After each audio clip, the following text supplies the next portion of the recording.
Hello and welcome to today's live lesson. My name's Alan and I'm here in Cambridge, England at the British Antarctic Survey headquarters. Now, the British Antarctic Survey is an amazing organisation full of scientists and engineers and people who are learning all about our planet with their research from the Arctic all the way down to the Antarctic. And it's the Antarctic we're going to focus on today, specifically a place called Rothera. Now, in Rothera, there's a big science station there where people are doing lots and lots of important research. But we're going to be learning about this new building. It's called the Discovery Building, and it's currently being built for scientists and researchers to live and work in some rather extreme conditions. And while we learn about this building, we're also going to be learning about BAS's journey to net zero, how they're using sustainable, renewable energies, and also thinking about well-being and how it is for people living and working in this building in Rothera. Now, we'd love you to join in today and we'd like to see some of your pictures. If you're working in your classrooms, maybe you're looking at the screen and taking pictures as well, please do put them on Twitter and use the hashtag BAS Live. We'd also like you to interact with us throughout the session today, perhaps answering some questions and asking some questions. And we'd like you to do that using Slido. And here's how. To interact with today's stream, use the Slido track to the right of your screen. Downloadable resources are also available during and after the lesson.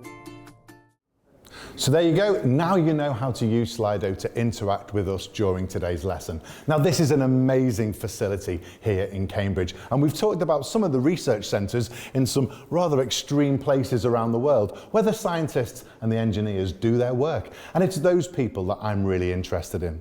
When I was at school, I learnt about Sir Ernest Shackleton, and he was an explorer who went to the Antarctic 3 times, even on his second mission getting trapped in ice and having to take his men off the boat and sail hundreds of nautical miles to safety. And he even went back a 3rd time after that. So I'm really interested in how people live and work and what measures they have to take to survive out in these conditions. And I've been told to go and meet Matt, because Matt is in charge of all the polar equipment that the scientists and engineers take to places like Rothera. Now, while I'm getting to the kit room, I want you to have a little think. A first question for you. What do you think the coldest recorded temperature in the Antarctic is to date? Now, remember, Sir Ernest Shackleton was out there over 100 years ago in the early 1900s. So there's lots of recorded temperatures. What do you think the coldest one to date is? I'm going to go downstairs to the kit room and I'll see you there.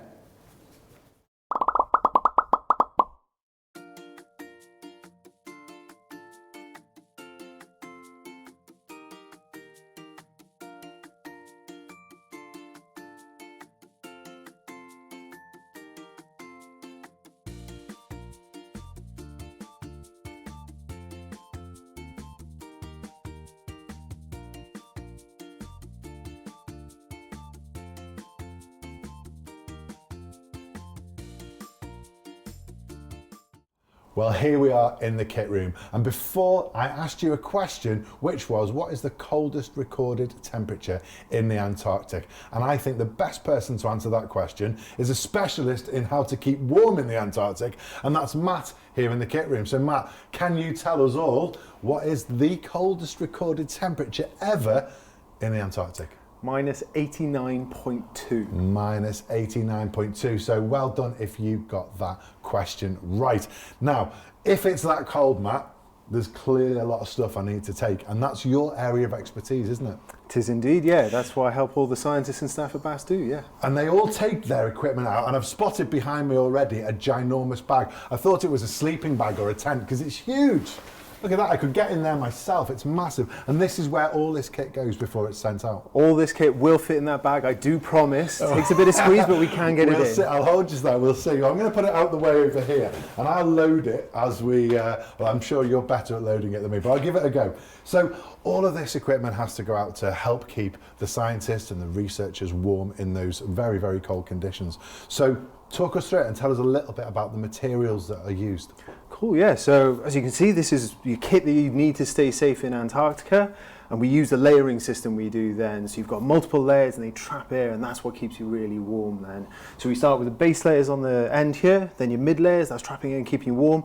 Then your protection layers then, they protect you from the elements then. So it's about trapping the air in layers. It's all about trapping that air, and that's what keeps you warm then. The simple rule with insulation, bigger is better. The more air you trap, the warmer you are then. Ah, right. So starting right at the beginning then, we've got your base layers. So you've got nice top here. Let's have a and then look. You've got Can some we see trousers, yeah. So Okay. you'll have some trousers that will go with that as well then. You don't mind if I don't try all of these on, do you? You don't want Not to a see problem, me no. getting undressed. No one wants to see that.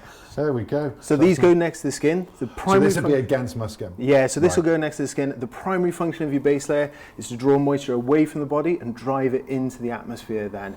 So by keeping you drier, it keeps you warmer, because once you get damp and wet, you chill down so much quicker you do. So this actually keeps me dry as well. It's not necessarily keeping you dry, but it's pulling that moisture away from the body and into the environment as well. So it's constantly wicking that moisture away Oh, from so your it's body. keeping me then. dry from my own moisture that Exactly. I create, the sweat, basically. Even though it's going to be really cold in Antarctica, you're going to be working really hard then, either doing science or shoveling snow or just helping your teammates as well then. So you need to make sure that that sweat moving away from your body. And that word you use is wicking, so it kind of takes it away. That's it. So like a candle, it's drawing that moisture away from your body and driving it into the environment then, away from you as well then. So Fabulous. these then are merino wool, so super finely spun then, and that's what pulls the moisture away. Is that a then. special kind of wool? Is it merino wool? Comes specifically from merino wool sheep as well then. So Oh, yeah, right, that's really the name of the cool. sheep. It is indeed, Okay, yeah. so and they produce- merino wool sheep. Right, that's the first thing in the bag. And there's a base layer for the bottom half as well? Yeah, tops and bottoms, Tops just and as bottoms. important as each There other we as go. well So then. these are like tights. So these go right against Yeah. the skin. Excellent. So they would wick all of that moisture off my skin directly. Exactly. Right, in the bag. What's next? Next layers over the top of that, you've got some fleece layers then. So you've got a fleece top there then. Okay, so it's a fleecy top. Yeah, and then Excellent. very snazzy as well, you've got some fleecy salopettes as well. So these Okay. come up nice and high. Oh, so these are salopettes like you might wear if you go skiing, like all in one look. Exactly. So super important for these guys then. Come up nice and high, so your kidneys are just around here. We want to make sure you're Okay. protecting those as well then. So your core organs in this region here, you want to make sure you're keeping them warm and safe. This is your engine, this is what's keeping you warm then. If you keep this nice and toasty, it'll drive the heat around the rest of your body to your extremities as So well then. we're actually thinking about keeping our organs warm as well, not just like I would have thought about keeping my skin warm or my head warm or whatever, but you're actually talking about the internal organs too. Yeah, so what we want to do, the human body, it holds a temperature of about 37 degrees Celsius, and once it drops below that, it can become really dangerous then. You can become hypothermic then, and that's what we're trying to avoid at the moment then. So by keeping your core warm, super important, keeps the rest of you warm as well then. Definitely in the bag then. Right, that's in two. What's next? So we got a nice puffy jacket for you to try on. So as we said earlier, bigger is better. The more air we're trapping, the warmer it's keeping you as well then. So I don't know if you'd like to give this guy a try on to start I'll give with it a then. go. Let me try this on, thank you. So I've got my base layer on now, I've got my salopettes on, for my internals as well, I've got my fleece top on, and now I've got this on too. I'm just going to make sure I don't knock my microphone as well. So that goes up there. Oh, it's quite a nice fit, that. So that's I like what that. we're looking for, yeah. We're looking for Goldilocks in terms of fit. We don't want it to be too big, because if it's too big, it's allowing cold air to circulate underneath and steal away that warm air you've built up. And if it's too tight, it's restrictive then. It's potentially going to cut off circulation, which is bad, because again, you're taking that warm blood from your core all the way to your extremities as well then. And it's just restrictive. You're not going to be able to work in your environment as well then. So it's all about getting the right size for your scientists and Most research. And this is your job, making sure they're all kitted out properly. Definitely, we care everyone out. So from little ladies down to this big to huge 6 foot, 7 foot giants then south. So we need all sorts of people to go south for us. Amazing. What's next? So- I'm feeling warmer already. Fantastic. Over the top of that, we got some waterproof and windproof trousers then. So again, nice and high, so it's protecting your core as well then. And then we've got a jacket, same sort So of this material is as well well then. as the other salopette things. So, wow, we really are layering up everywhere, aren't Most we? definitely. As I That's say, it's those amazing. layers, it's trapping the air, it's keeping you warm. But not only that, this is going to protect you from the wind as well then. So you might come across wind chill as well then. So that's the sensation. So your skin builds up warmth next to it. The wind comes Is in, this it to go takes on? that warmth. If you would like to put it on, yeah. I'm pretending to be an Antarctic scientist. Here we go. I'm trying not to knock the microphone. Sorry if you're... Oh, wow.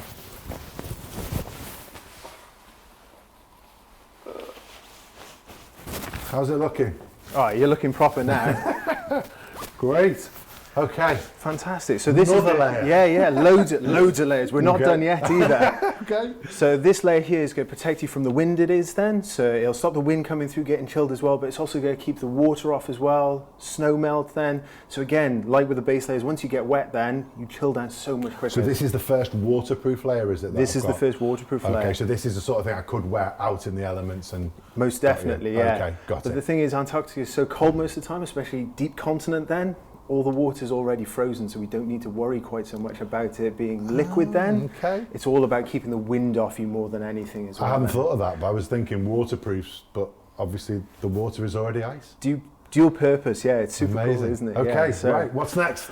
Well, if you're up for it, we got some even bigger insulated jackets you can put on now as well let's then. do it. This looks like a beast. So we've got this guy here then. So this is what you'd wear whilst you were either stationary, because you're not moving, not putting a lot of heat out then, or if you're on something like a skidoo, for example, then. Right. So again, it's going to be fast moving wind as you're traveling on the skidoo. You're going to be quite static as well, so you want to trap as much of that warmth as well. Wow, this is a bit, I've never worn anything like this before. So the best way of thinking of this bit of kit then is essentially it's a duvet with arms in it. Wow. Wow, it really it is like being inside the hottest duvet ever. That's so warm.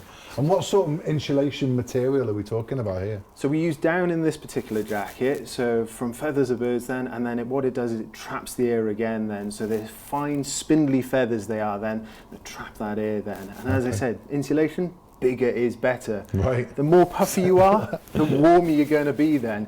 So you wouldn't really necessarily work in something like this because you just get too hot then. Yeah. So for guys who are standing around monitoring equipment then, they'd have something like this on, or as I said, in your skidoo as well then. And then we've also got some snazzy trousers that you could wear with them as well then. Wow, so these are the same sort of material, that really puffy material. Fabulous. I'm not going to put those on as well at the moment. No. I'll be dripping in sweat. Okay, so now we get to the last part of our kit bag. Let's talk through this. What have we got? So hands, feet, face, they're the real vulnerable parts of your body then. They're furthest away from the core. The blood's got to go the furthest to travel there as well. So it's really important that we have warm hands and feet as well then. So we got lots of boots for you to wear and thick socks as well. So really big chunky wool socks then we can issue to people.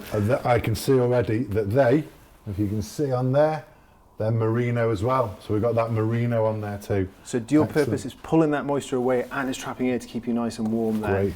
And then your feet would then sit very snugly in a set of these big boots as well then. So these are our standard boots and then those are our deep seal boots. You know what I'm going to say, don't you? How heavy? Oh, I couldn't tell you. It depends how big your feet are in all honesty. That's a good point. They're really, really, I know you can't see that in your classrooms obviously, but they're so heavy. Wow, and then they're obviously tough, they're reinforced, they're safety boots as well. Yeah. They've got an inner layer as well in there, all the lacing up and really, really solid. And then on the soles, we've got all of these pointy, grippy base. Yeah, so you want dual purpose, so it's nice and wide, so you're spreading the weight across a big surface area, so you're not going to sink into the snow then. And again, you're getting that grip on it as well then, so it bites into the snow, so you're not going to be slipping and sliding around as well then. Yeah, they're like crampons already on the boot, aren't they? Halfway there, Amazing, they're fabulous. And I've got a couple of pair of boots. These don't look as beefy. No, so you don't always need super warm boots as well. For use on station, we've got different levels of insulation as well. It's finding the most appropriate bit of equipment for the situation you're in as well. So it's not just taking one item of, or one set of clothing. You've got to think about all the different conditions, different kinds of boots, different kinds of gloves, I take it, as well. Most definitely. It's about being dynamic. So, for example, if you were shoveling snow, you're going to be working really hard. You might just be in a fleece top then and your trousers. But then if you stood still monitoring some scientific equipment, you're going to need something like you're wearing at the moment then to trap all that heat because you're not going to be moving as well then. Right. So it's about being dynamic and thinking about what you're going to do as well. Great. Am I seeing sunglasses here? Not just for style, super important as well then. So like you can get sunburn on the skin, you can also sunburn your eyes then, which is really dangerous. So these sunglasses are important because they block out all the UV light that comes through as well, which is what causes sunburn as well. And snow blindness is how it's referred to for this as well then. So they filter out all the UV, they're really dark because it's going to be so bright as well. And then they've got the side protection on there as well, because not only have you got light coming at you from above, the sun's going to be super low in the sky and it's going to be bouncing off the snow and reflecting at you as well then. So it's about having that 360 protection. All around. And if you need even more protection, you've got some goggles there as well. So they do the same thing. And then if you're on your skidoo again, you've got even more protection. I'll put these on. Please do, yeah. Oh wow, yeah, it's gone dark. Wow, they're great. So we've got our eyes protected, because you said face is important. Very much And then so. we've talked about our feet. Yeah. We've got some hats and gloves. Yeah, so you've got your hats and your buff as well to protect your neck. And the last thing we'll mention are your gloves as well. So we give loads of gloves because of all the sorts of different work you'll do. From really thin ones for when you're just touching metal objects, because your hands will freeze to them then, all the way to big chunky mitts on the end then. These have caught my eye. Yeah, please do. Again, big, heavy gloves and really thick material. These are for people working in extreme conditions. So again, that skidoo work, for that stationary work, then you want something that's going to be nice and warm. So the cool thing about mitts is it reduces the surface area, which means your hand is keeping itself much warmer it is as well then. The big problem is you lose your dexterity though, you can't do anything. Yeah, I'm thinking that. There's not much I could do with that hand now. Not at all, so you can't tie your laces, you can't take a drink, you couldn't take the top off the water bottle there, you know. I'd really struggle. Yeah, you're right. So it's about learning how to operate in these conditions as well, so we give you loads of different styles of gloves so you can figure out what's going to work best for you. And some of them I can see here, this one's even got the temperature you should be, you could be wearing this down to. It's minus 30 degrees. And we know it gets cold down there, so there's a minus 30 degree glove there for us to wear too. So we've got our boots, we've got our gloves. I can't believe it's all going to fit in there. I'm definitely not even going to try. I know that was my intention, but I'm going to leave that to you. We've got hats. These look great as well. There we go. Oh, that's already warm. That's great, isn't it? So we've got our hats. Now, I've got a question for you. All of this stuff goes in the bag. That's your personal kit as a scientist or a researcher or as an engineer. But this is all essential kit to keep you alive, essentially. What about personal things? What about taking, something to keep you busy when you're bored or you've got some downtime? What sort of things do the people you work with who are going out there, what do they take? They can't take their PlayStation, they can't take the dog. What do they take with them? Well, dog is definitely off limits, I'm afraid. I'm not sure they'd be too happy about being down there. But you could take your games console if you really wanted. Oh, you could? You can get really creative with what you need to keep yourself busy and entertained down there. So we've seen people take things like DJ decks, wow. Yeah, all the way to games consoles, but even old school like books. Loads of reading gets done down there as well. You can put it all on a Kindle if you really want to as well, and then you're just taking one book, I guess. Ah, good idea. Hobbies are really important, so things like model making they do a lot of. Fancy dress is a big thing as well then, because you need a bit of play as well, which is really exciting. Okay. So whatever you can think of to keep yourself entertained and busy down there, yeah. Amazing. What would you take? I'm a sucker for Lego sets, I am. I think I'd have to have something to keep me busy, keep my hands occupied when I get my downtime, yeah. Okay, fabulous. Right, I am looking like I am ready to go to the Antarctic. I now need to find out how I'm going to get to the Antarctic. Matt, who should I speak to next? I think it'd be Katie you need to speak to next. Okay, Katie's one of your project managers? I believe so, yeah. Right, I will go and find Katie. Now, while I'm going to go and find Katie, I've got a question for you. What would you take to the Antarctic with you if you were going? So imagine your kit bag is full of all this essential gear. What luxury item would you take? What would you take for those cold winter evenings when you're a bit bored? What would you take to do with other scientists down there? Maybe some games and things. Have a little think and fill in my word cloud for me in Slido while I go and find project manager Katie.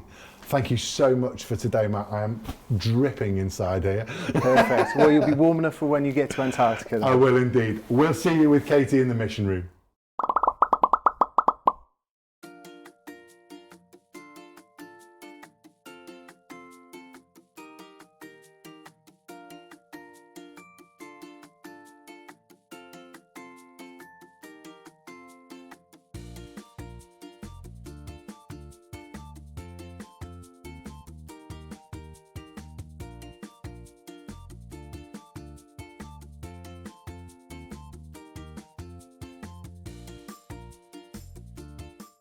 Well, here we are back in the studio. I am literally still sweating from all of those clothes. So thanks so much to Matt, who got us all dressed up. and I'm so warm after all of that lovely insulation I had up there. And now I'm down here with Katie and David. But before we go to our special guests, I'm going to have a quick look at your word cloud, because I believe that there's lots of people who want to take a football to the Antarctic. So interesting, I wonder if they do play football down there. But lots of great answers on the word cloud, so thanks so much for sharing all your thoughts there. And now here we are with Katie and David. Now Matt told us we had to find you, Katie, because I asked him how people get down to Rothera in the Antarctic, and he said somebody you need to speak to is Katie, because she had quite an eventful journey. Is that right? Mm-hmm. Yeah, so back in 2020, during coronavirus, we needed to quarantine for 2 weeks before going down to the Antarctic to stop coronavirus getting there. And so we ended up quarantining in the UK for 2 weeks, then heading down on the SDA, right from Harwich, right down to the Falklands, and then over to Rothera. And the SDA is the Sir David Attenborough ship. Yeah. This is it behind us, I believe, isn't it? So this is where you lived? Yeah. And how long were you on board for from the UK all the way to the Antarctic? So I was on board for 5 weeks, and yeah, we spent time just doing our normal work in the offices, but we also spent time helping the ship's crew, so doing cleaning, doing a bit of work on deck, and doing a little bit of helping out with the engine rooms, and we got tours of the engine rooms as well. So it wasn't a cruise, it wasn't a relaxing 5 weeks for you? No, we had to work, yep. And we can see the ship here, the Sir David Attenborough, that's actually making its way, because it can cope in all those icy conditions, can't it? Yeah. That's amazing, and that was how you got there. Mm-hmm. Wonderful. Now, tell us, David, thank you for joining us. David, when the scientists and the researchers and people like Katie get down to Rothera, what's it like down there? We can see it here. So what's it like down there at the moment before the finish, the completion of the discovery? Yeah, so the staff are operating from those smaller green buildings that you can see on that image behind. And there's obviously lots of them. And what you see there is a station really that's quite clear of snow, but the snow can certainly build up over the course of the year. And that presents lots of problems for us, because you have to keep on getting in and out of all that clothing that you saw earlier to get between these buildings, which is time consuming and also quite a burden. And also we've got to clear the snow around those buildings so we can actually get access into them and out of them. And that takes a long time every year to clear snow. So that's the challenge for us. And what we're trying to do, as you can see here from the Discovery building, is to bring all those different buildings into one. Right. And that means we won't have to walk between those buildings. And the great thing about this building is that it has a sort of spinal corridor that goes from one end to the other. So you don't actually have to leave the building at all to get to different parts of it. So you're not taking your boots and all those layers that I've just taken off. You don't have to take them off and put them back on again. Yeah, and this building is about just short of the size of a football pitch. So it's a fairly long building. And so it's great that you can work and move in that building without having to go outside. Other advantages of this is you can see it's a nice blue colour, a light blue, which means it doesn't pick up so much of the solar radiation, the heat from the sun, and so we can make sure that the steel on the building doesn't expand and contract with that change in the solar radiation. Now we can see that steel there, because this is how it looks at the moment before it's finished. How big is that? Because we can see it's a lot bigger than the chaos of all the other buildings that are strewn there. So we've got this big building. How big is that? Well, it's 90 metres in length, 30 metres wide, and about 14 metres high. So it's sizable. It's one of the biggest buildings the British Antarctic Survey has put down on the Antarctic. About the size of a football pitch? Yep, about the size of a football pitch, yes. And what you can also see as well is it's got this sort of curved steel along the full length of the building. Yeah. And the idea of that is that it shapes the wind over the south side of the building, so it tries to scour and clear the snow away from the building, so we don't have to do any snow clearing right up close to the building. Very clever, very clever. Now, obviously it's not finished, but I do believe we've got a CGI. Now, CGI is where very clever media people make a video of what it might look like when it's finished, or what it will look like when it's finished. And we've got that here behind us. So this isn't a real video, but David's going to tell us a little bit about how it's going to look when it's finished. Yeah, so it's broken down into 3 zones in order to support the operation on Rothera. And as you can see, we're going through the main entrance there and into the building. One of the first things that we're going to see is the boot rooms, where everyone takes their boots off and keeps them so they can actually move around the building without having all their snow-covered boots on. We're now in the medical centre, and that's really important for us because of how dangerous environment it is to work in there. So we need to make sure we've got good medical facilities. This building as well provides a lot of preparation areas for the scientists and field guides to go out to the Antarctic to. And also a sort of central store, a storage facility. You can't just go down to the local shops to get what you need. You need to plan ahead and make sure you've got all the stores all centrally in one building. There's also workshop space as well, so people can work on the sledges and the skis they need to go out onto the ice. And this building as well provides a number of the systems that we need to support the station. So the power, the heating, the fresh water. And it does this in a really energy efficient way so that we can try and reduce our use of fossil fuels. There's also a vehicles garage as well to maintain all the vehicles that we use, particularly the snow clearing vehicles, which are very big. Very important and very big. But the other great thing about the building as well, it's where people can socialise and relax. So there's plenty of social areas with tennis tables, and there's even a climbing wall. There's a gym, a sauna, an arts and crafts centre, and a music room. Wow. So there are places to unwind as well. Amazing. Now, when we were in the kit room, and you may have heard me talking to the children as well a minute ago about what they would take if they were in the Antarctic. So before we move on and I leave you, I've got to ask, what would be your sort of luxury item, the thing you'd take from home when you go to the Antarctic? What did you take?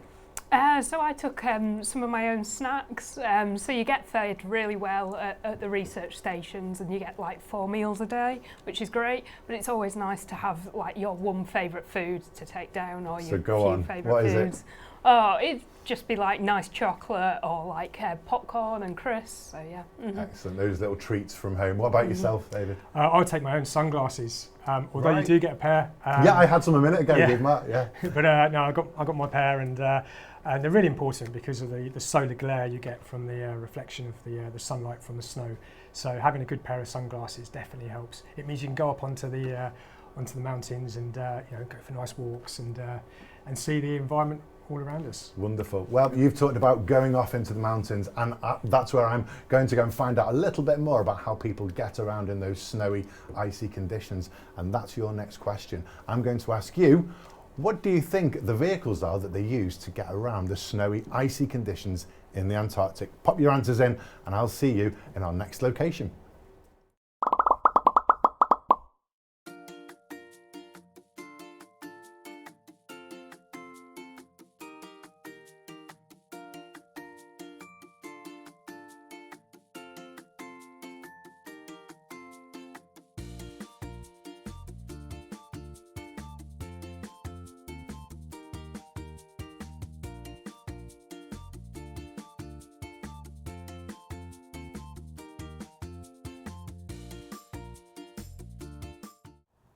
Thank you so much for filling that in, everybody. I can see your responses. Lots of snowmobiles, lots of skidoos coming into that word cloud. And I think you might be right. And I'm here with the right person to ask, because this is Ben. Ben, lovely to meet you. Tell us where we are. Well, here in Cambridge, in the UK workshops, working for the British Antarctic Survey. Here in the workshops. And what's your role here? So I'm the vehicles manager, looking after all the vehicles that work in the Antarctic. Wow. And have you ever been to the Antarctic yourself? I have. My first stint was back in 2000, nearly 22 years ago, and did 3 years in the Antarctic without coming home. 3 years without actually, not Christmas or birthdays? No Christmas, no birthdays, all in the Antarctic. And you actually lived all that time down there in the Antarctic? I did, through the winters as well, yeah. So nearly 120 days of total darkness at Halley Station. It sounds terrible. Did you hate it? Loved it. Loved every minute of it. Really? Oh, yes.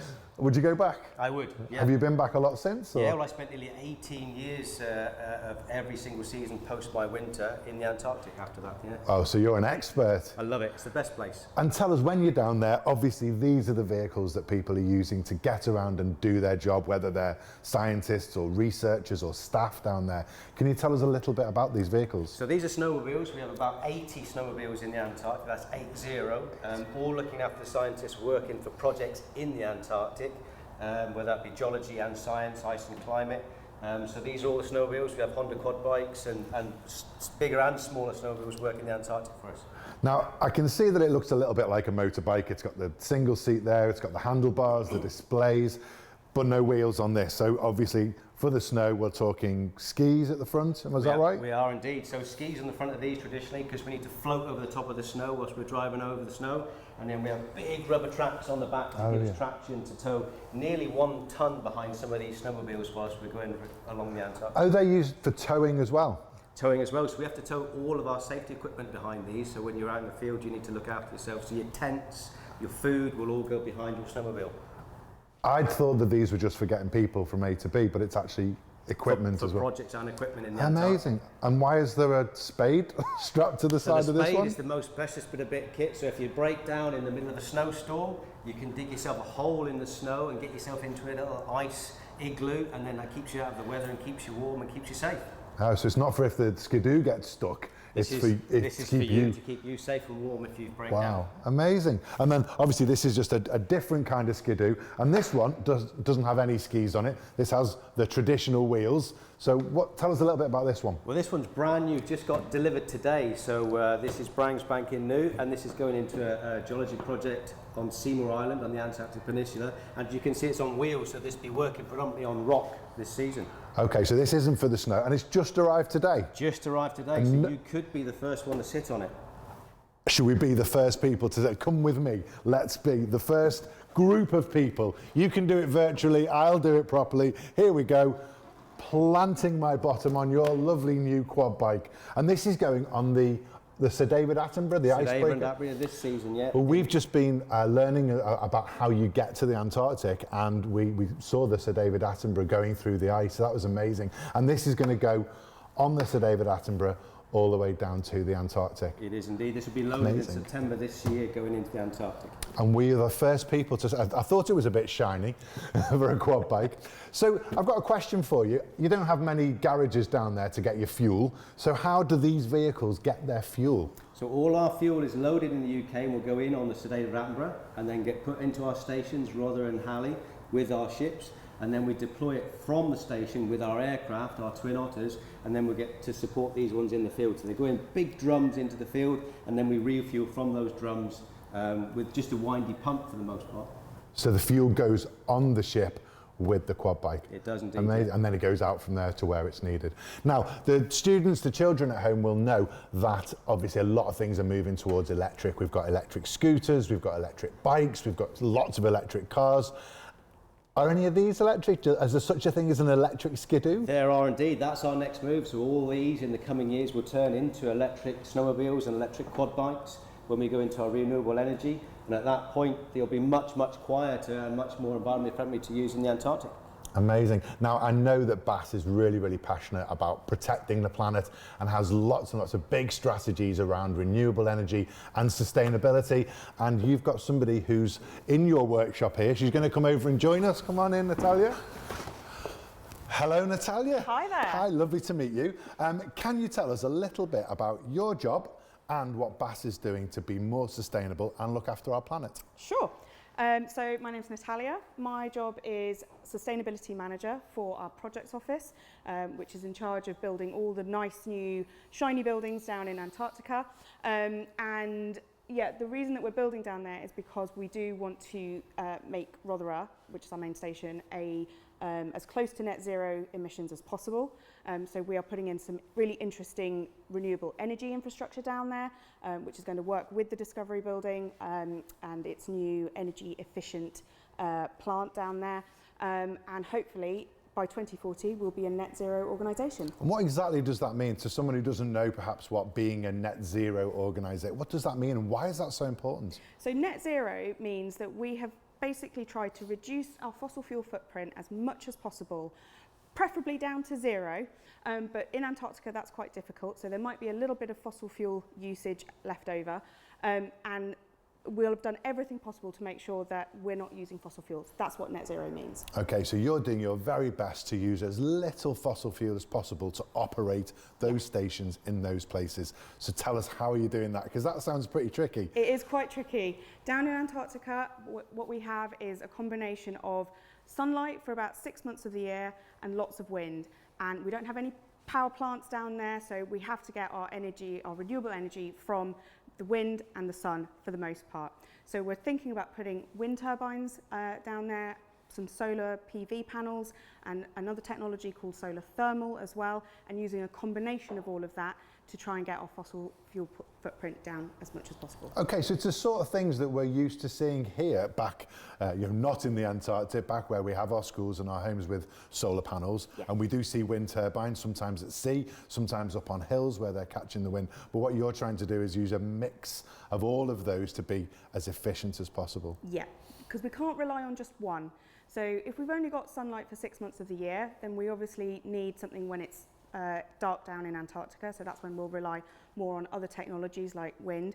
We're also going to use a lot of battery storage to try and make sure that our energy supply is really stable, so we don't have lots of peaks and lots of troughs around all that energy coming in. So if the wind is getting really, really strong, we'll be able to supply lots of power in that moment, but then it might drop off, and then we need energy to come from somewhere. So that's where the batteries come in. So you store it in those batteries for later as well. So you use the right kind of renewable energy at the right time of year that takes into account the seasons and when it's light and when it's dark, and then utilising and harnessing all that wind that comes in that we've learnt about today, some of the conditions. So it's utilising that as well and storing it for another day. Well, it sounds like you're doing a fabulous job to help BAS to achieve that vision of becoming more and more, well, closer to net zero. And of course, making sure that that discovery building is somewhere wonderful for people like Ben who have to go and live and work down there in the Antarctic. Right, I'm going to go back to the mission room. And before I do, I'm going to leave you with this question to answer while I'm making my way over there.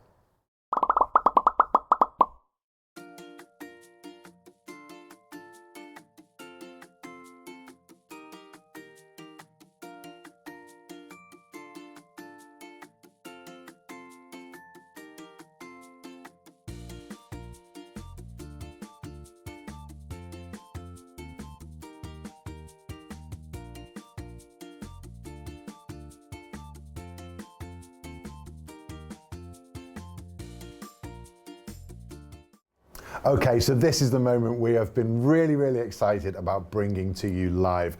We're going to make contact, hopefully, fingers crossed. You better all cross your fingers in your classrooms around the world, because we're going to try and have a phone call with the Antarctic. Now, that's not as easy as it might sound. So we've been told that this doesn't happen very often because it's very, very difficult to contact Antarctica. So we are going to use a voice over internet phone, which means that we're going to rely on an internet connection, so via satellites, to try and make a call. And I'll show you where we're going to try and call. So we know that this part here, this is Discovery Building, that isn't finished yet, so it's not in there because there's no phones in there yet. But then we've got over here, that's the old Bransfield building here, the one that's got the tower on. And that's the tower they're using at the moment until they can use this one on the new building. So we've got the old Bransfield building, and in there they've got their offices, and that's the control tower, and that's where we're going to try and phone now. So bear with us, this is live, and we're hoping it's going to work. We've got my colleague Peter who's going to dial them now. So he's calling the, here we go, it's ringing, here we go.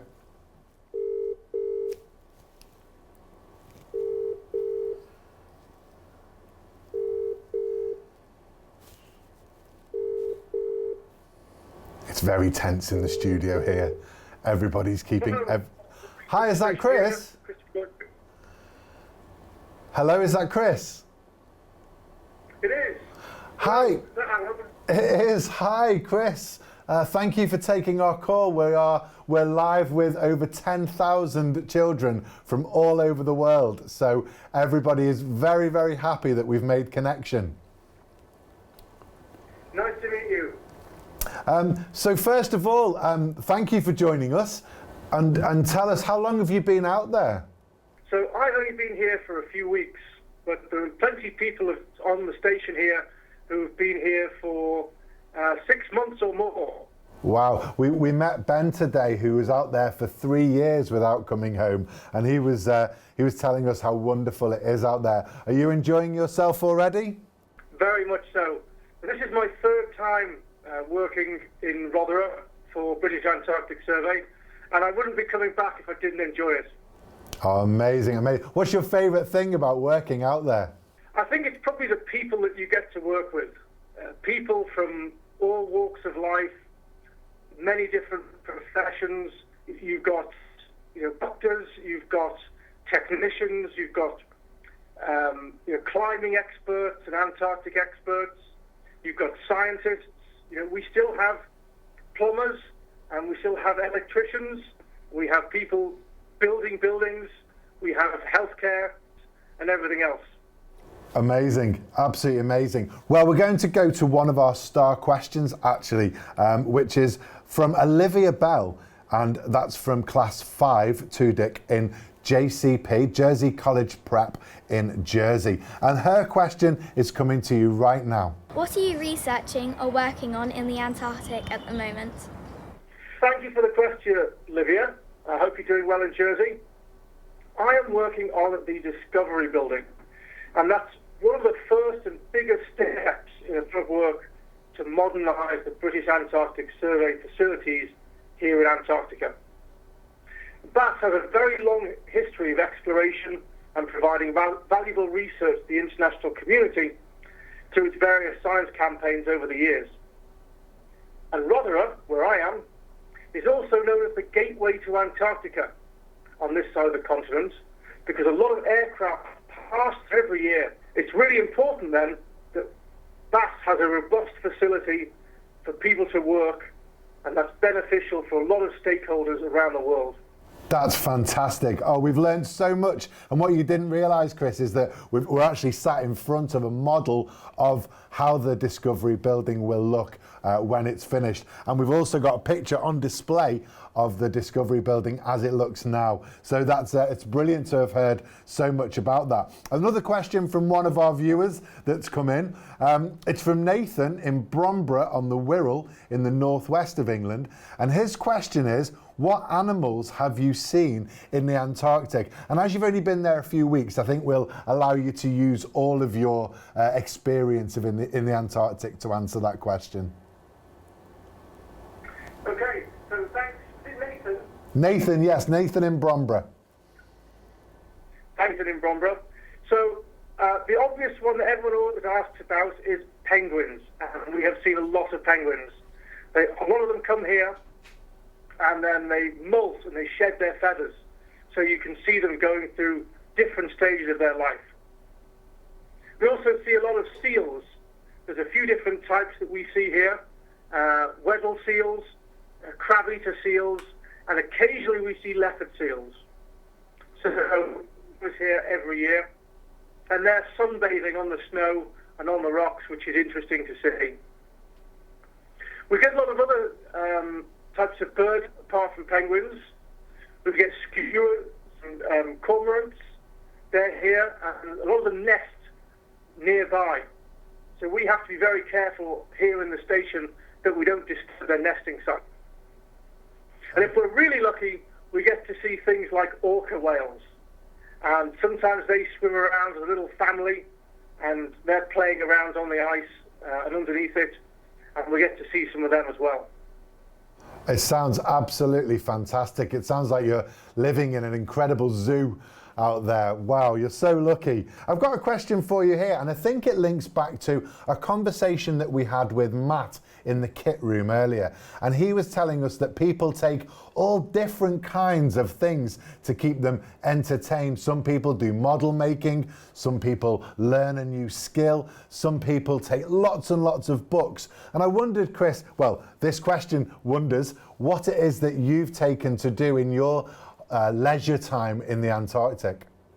Probably the most important item for me is a camera, because I get to see all of this wildlife, and I get to see snowy mountains, and I get to see icy seas, and it's really easy to forget that, and that's why I bought a camera.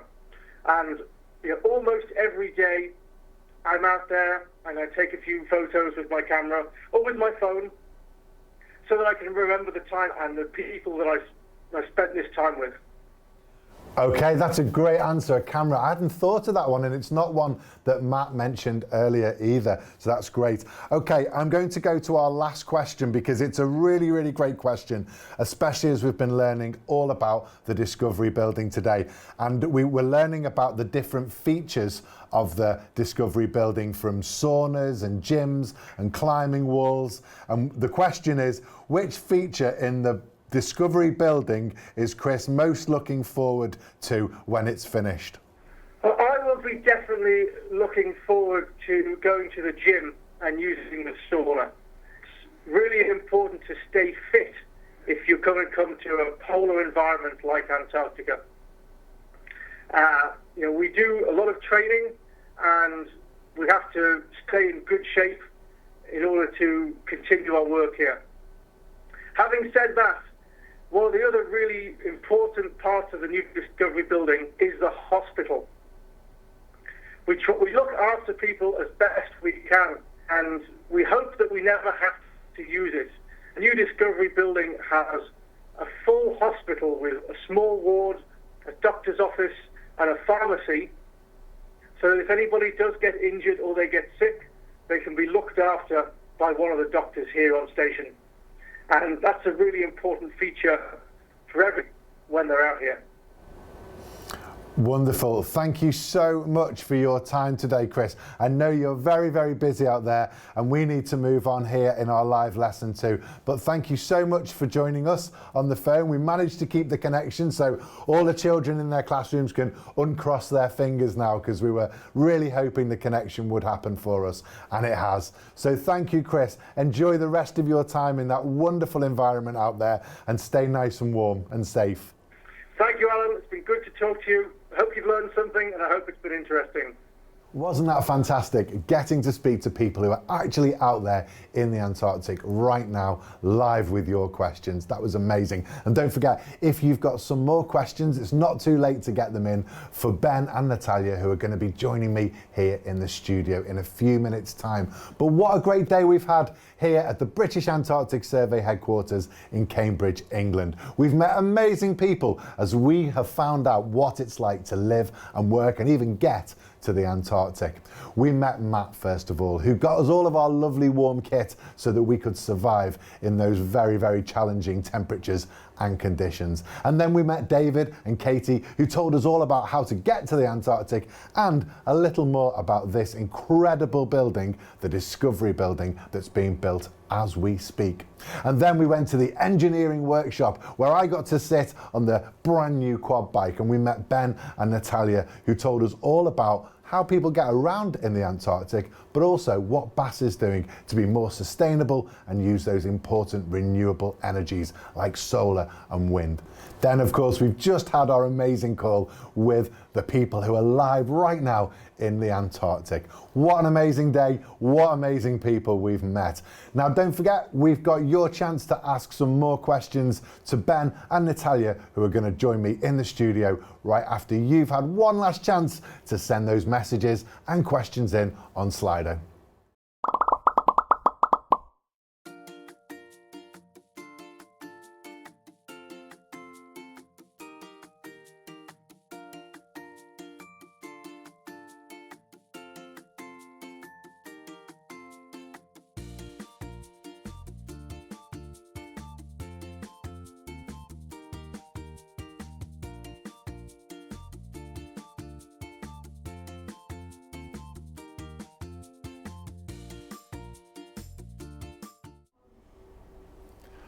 Great, well, how fabulous was that? It's great to have so many wonderful people that we've been able to meet today.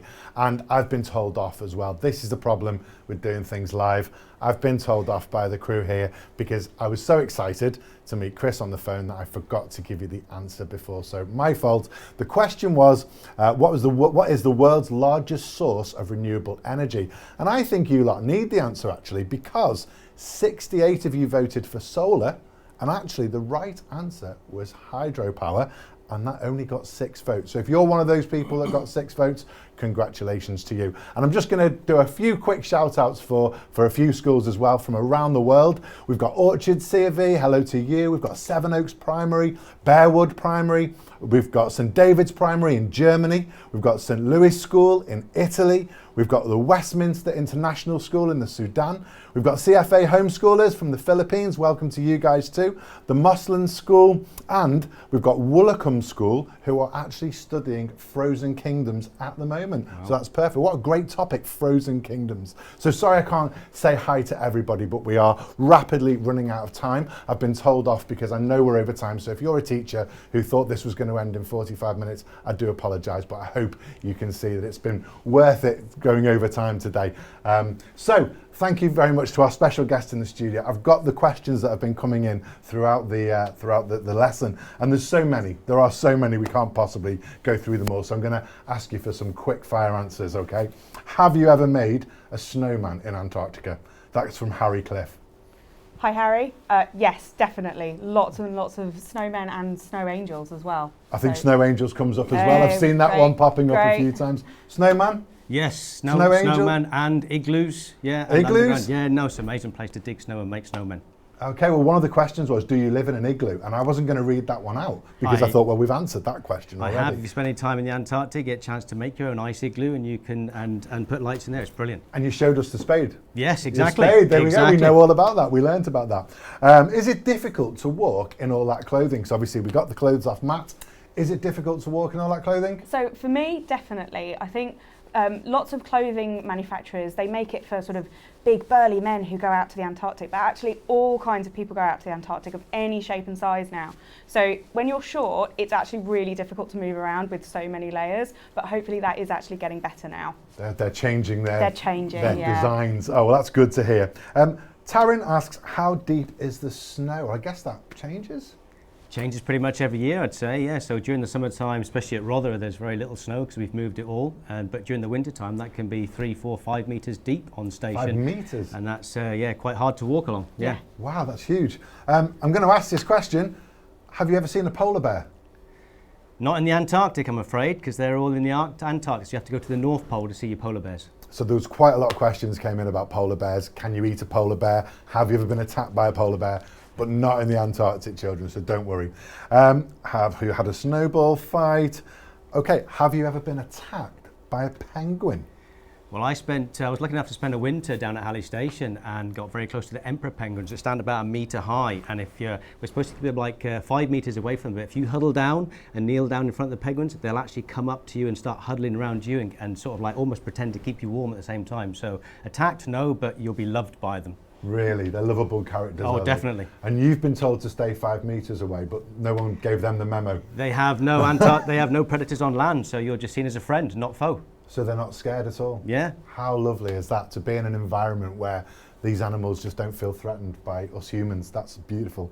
Okay, so let's find another quick question. What's the warmest you've ever had it in Antarctica? We talked about the coldest about an hour ago now, 89.2 degrees, I think, well, minus 89.2 was the coldest. What's the warmest you've had?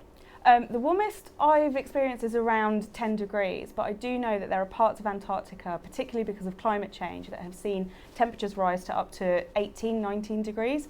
So yeah, it does vary across the continent quite a lot, but me personally, only about 10. Right, there's a question that's come in for you from Andrew, and it's asking, after so much time in the Antarctic, do you prefer the snow or the sun? Well, luckily enough, you get if during the summertime down there, you have 24-hour daylight and sunshine, blue skies, so you get to experience both at the same time. So I would say equally the snow and the sun in the Antarctic summertime is brilliant. Amazing. Liv and Ellie have asked about the snow angel again, but we know about that now. Torsten asks, have you ever gone outside and been blown off your feet because of a blizzard or any other bad weather, I would have guessed? I have, yes, definitely. I've actually been blown away on ice. We have a blue ice runway down at Rothera, just a Rothera Antarctic Station, and you can get blown away 50, 60 knots or more, and it will literally, if you hold your arms out and put your jacket out, you will easily get blown away. Wow. It takes you off your feet. I didn't expect that to be the answer. Then I'll be honest, I thought you were going to say no. But there we go. What's your favourite sort of animals that you see in the Antarctic? I think for me, the Gen 2 penguins, I think they're great. They have this particular stance and they always look like this when they're walking along. I think they're great, really charismatic little penguins. And yourself? For me, the emperors every day. Yes, they are so warm and so friendly. Then the emperor penguins always got a piece of my heart for sure. Amazing. What's the rarest thing you've seen? Asks Camran North and Halifax Grammar School. Camran in North Halifax Grammar School. For me, again, lucky enough to winter, you get the aurora lights, and now that's pretty special to see that during the winter time. Wow. Yeah. Kids, if you haven't seen the aurora lights, then you should Google that and have a look and see exactly what we're talking about, because it's fabulous. And that's amazing. Have you seen the I've aurora not lights? seen the aurora lights down there, no. The aurora lights, sorry, yeah. Okay. Next time. When are you next going? Oh, hopefully over the next few years, but I'm not entirely sure. I've just come back, so you've just come I'm all back. right for the moment. So you've had your fix? Yeah. Okay. This question's about how big the largest iceberg is in the Antarctic. But I saw something in the news recently about something breaking off. Can you tell us a little bit about that? So the Brunt ice shelf, which is where Halley sits, it carves icebergs all the time, but recently it carved off a mega iceberg, which is actually the size of about Greater London. So it's absolutely massive. So the iceberg is the size of Greater London. Wow. Yeah. And Huge. that's broken away? Yeah, it's just floating in the sea. And is that a problem? Not necessarily. It will eventually carve into smaller icebergs, which is much more manageable. But if it gets to very close to, say, somewhere like South Georgia, it can prevent animals from accessing, the places where they feed or where they nest, things like that. So, but in essence, that's what the ice shelves do. They carve off big chunks of ice all the time. So it's a natural process. But so we don't need to panic? We don't need to panic. Okay, that's a relief. Okay. Where do you sleep? That's from Lucy Ambrose. Where do you sleep? Well, most of the time you sleep in a nice warm bed, either in the new Discovery House when that comes online, but you do get a chance to sleep in a tent, so you can witness some pretty cold temperatures. I've slept in a tent at a sort of minus 55, and that's pretty chilly sleeping in a tent at those sort of temperatures. Okay, I'll come to my last question from Christopher, who asks, off the back of that, how do you keep warm and have you ever hiked up a mountain? So Christopher, you get two questions there, sneaky. How do you keep warm and have you ever hiked up a mountain? Yes, I've hiked up mountains. How do you keep warm? Well, Matt's discussed earlier on how you keep warm, and that's definitely the way. But the biggest thing is when you hike up a mountain, you get too warm and too sweaty. So you have to take all the clothing off at the same time whilst you're getting hot and put it all back on when you stop and get to the top. And have you ever hiked up a mountain? I haven't hiked up a mountain at Rothera, but I have hiked up a mountain at South Georgia, and that's amazing because you can see this amazing clear turquoise water, and then you see glaciers in the distance just coming off the mountain, and it's absolutely beautiful. It sounds so fantastic, all these glaciers and penguins and everything we've heard about today. But we are over time. Again, apologies because we've gone over. That's live TV, everyone. I'm sorry. But we've had the most fantastic time here at the British Antarctic Survey in Cambridge. I'd like to say a massive thank you to you two and all of your colleagues who we've met today, who've made us feel so very, very welcome and taught us so much about life on ice. Thanks for joining us today. It's been a pleasure to have you along, and we'll see you for the next live lesson. Bye. Bye.